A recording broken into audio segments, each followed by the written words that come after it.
Kevin, déjà bienvenue. Merci. Deuxième championnat national avec l'AS Béziers, Ligue 2. Ouais. Toutes mes félicitations. Merci.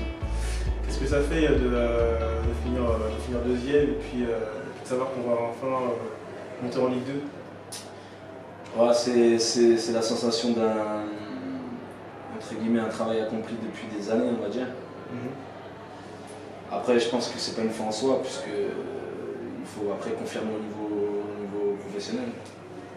Une fois qu'on est au niveau, on sera en Ligue 2, on voudra toujours plus. Et comment on se prépare pour la Ligue 2? On se prépare pour la Ligue 2, tout d'abord, je suis en plein. Je fais beaucoup de soins à l'heure actuelle parce que j'ai un petit souci au dos là. Après, je pense je vais reprendre tout doux début juin sur des petites courses, travail d'appui, mais je vais pas changer mes habitudes que j'avais auparavant. Ok, c'est bien. Et je voulais juste savoir comment tu l'as vécu en fait. Comment tu as vécu le jour où vous êtes monté en Ligue 2? C'était la fête, il y avait du stress, etc. En fait, moi j'étais, comme je t'ai dit là, j'étais blessé, donc tu ne vis pas pareil, mais j'étais tendu pendant le match parce que je regardais aussi le résultat de Grenoble à côté qui eux étaient favoris pour la montée normalement. Ouais.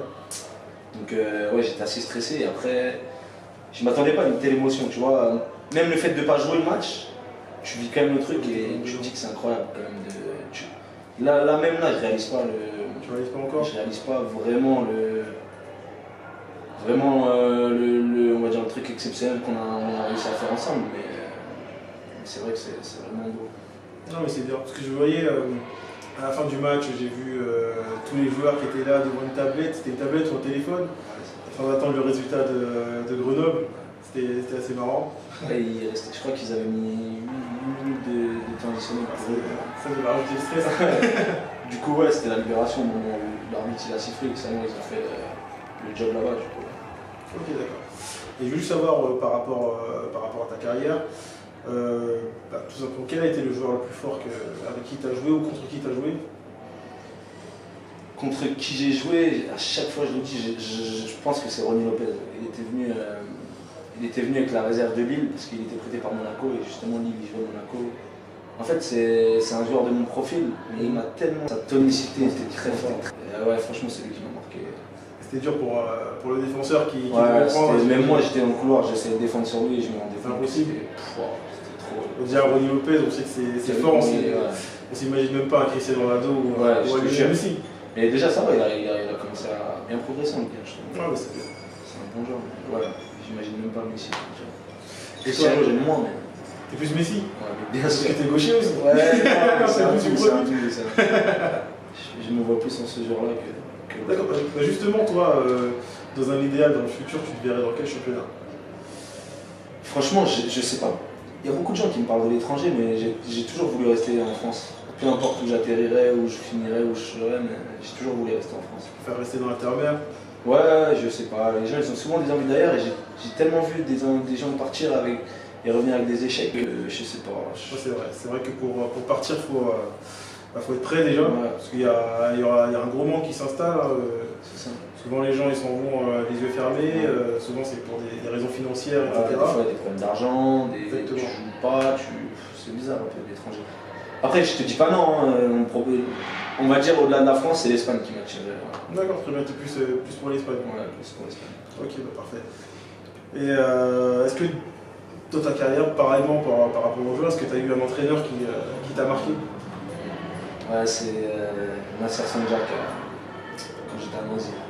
Pourquoi il t'a marqué? C'était un entraîneur vraiment proche de lui et j'étais vraiment proche de lui. Comme je disais dans l'interview précédente, que c'est lui qui m'a. On va dire qu'il m'a fait grandir au niveau national, tu vois, parce que j'ai eu Samir Saleh aussi, je parlais de ça la dernière fois. À Meaux, voilà, mais c'était en DH, après, ça n'enlève rien à la qualité de l'entraîneur. Mais voilà, ça sent Jack. C'est difficile avec Meaux que vous avez eu. Ouais, on s'est maintenu sur le fil, c'est maintenu sur le fil. Bon, ça rajoute quand même de l'expérience. C'est ça, c'est clair, j'avais quel âge, 18 ans, j'étais content de jouer en DH pour mon premier année de senior. Tu sais comment c'est difficile de s'imposer entre guillemets à ta première année de senior. Je pense que c'est là que ma carrière a s'est jouée. Je pense que si j'aurais bloqué à cette époque-là, ça aurait été plus compliqué, tu vois. Le fait d'avoir été lancé assez tôt, de jouer, d'être vu, ça m'a permis, on va dire, de me lancer. Après, ouais, Nasser, parce que des fois dans ces causeries. Ça ressemble à quoi à peu près ces causeries? C'est vrai, c'était vulgaire, je peux pas trop. Je peux pas sortir comme ça, c'était vulgaire. Après, il me surprenait dans le sens où des fois il abordait les matchs. Ces causeries d'avant-match, c'était exactement comment ça allait se passer. C'était incroyable. Avec beaucoup d'expérience par rapport à la vision. Et ça, c'est impressionnant, ça? Ouais, c'est impressionnant. Après, mon coach de Béziers aussi, je te dis la vérité, c'est vraiment. Non, c'est un vrai bon coach. Ouais. Il a son idée de jeu, tu vois, c'est style un peu Simone, un peu. Ouais, je vois. Bien en place, tac, ça joue des petits jours de ballon, bien costaud, et après, quand il faut marquer, ça marque. C'est comme ça que ça marche. Toi, justement, tu préfères quel genre de coach? Celui qui est plutôt assez gentil et qui dit que tout va bien à chaque fois, ou bien celui qui parfois réussit à bouger un peu les joueurs? Moi, franchement, j'aime bien les coachs durs mais proches. Tu vois ce que je veux dire? Qui sont durs et à la fois proches du joueur.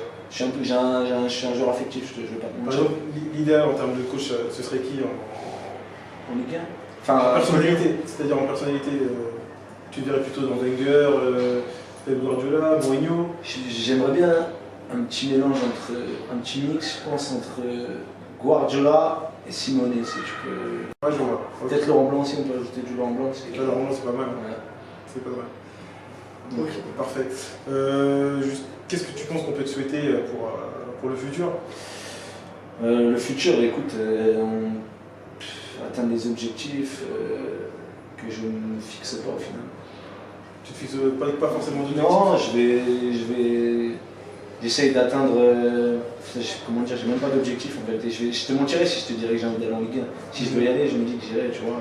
Tu laisses le temps faire les choses. Voilà, mais tout en restant travailleur. Parfois c'est pas plus mal. Ouais. Et je sais que tu viens de Torcy aussi. C'est ça. Et je voulais juste savoir qu'est-ce que tu retiens de ton passage à Torcy? Torcy à l'époque, quand tu es jeune et que tu viens de la région, n'importe qui va te dire, je pense que tu es dans le meilleur club de jeunes, en tout cas en Seine-et-Marne déjà, et même de la région parisienne, je pense. Donc c'est un peu une fierté quand tu es là-bas à 16 ans, 15-16 ans, c'est une fierté d'être dans ce club. Qu'est-ce que je retiens? Ouais, il y avait des grosses qualités à Torcy, des vrais bons joueurs. Est-ce que tu as des noms à nous donner? Ouais, j'ai Guillaume Kous, je sais pas si. Guillaume Kous qui joue aujourd'hui? Il joue à Drancy, il vient de monter en national là, mais il était prêté par le Paris FC, il était pro. Et on a joué ensemble, il y a Nabil Souni, ça je te parle de ma génération, après Denis Ban aussi il était surclassé avec nous des fois.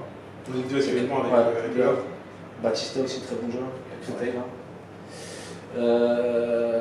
Tchèque Kourouma, je sais pas si tu as connu. Tchèque Kourouma, non. Il était à Sochaux, super joueur après.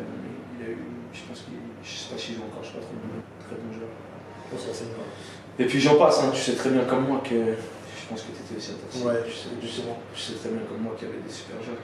Et en termes de coach, tu as retenu certains coachs qui ont pu te permettre d'évoluer, de progresser au niveau à Torcy. Ouais. Bah, je vais te dire la vérité, je suis resté 2 ans, donc je suis resté en 16 nationaux, l'année FC 17 nationaux. L'année où j'avais Laurent Herp et Flavien, ouais, franchement, c'est de vrais coachs, de super coachs. Oh, ouais, c'est bien. Ok, très belle interview. Et puis moi, je te souhaite de la réussite au niveau de ta carrière. Et puis d'avoir l'ouverture et pourquoi pas la Ligue 1. Comme c'est ce que tu veux. Ça serait l'idéal. Ok. Pour l'instant, la Ligue 2, peut-être. Et peut-être la Ligue 1 dans le futur proche. Ok, c'est parfait. Merci. Voilà.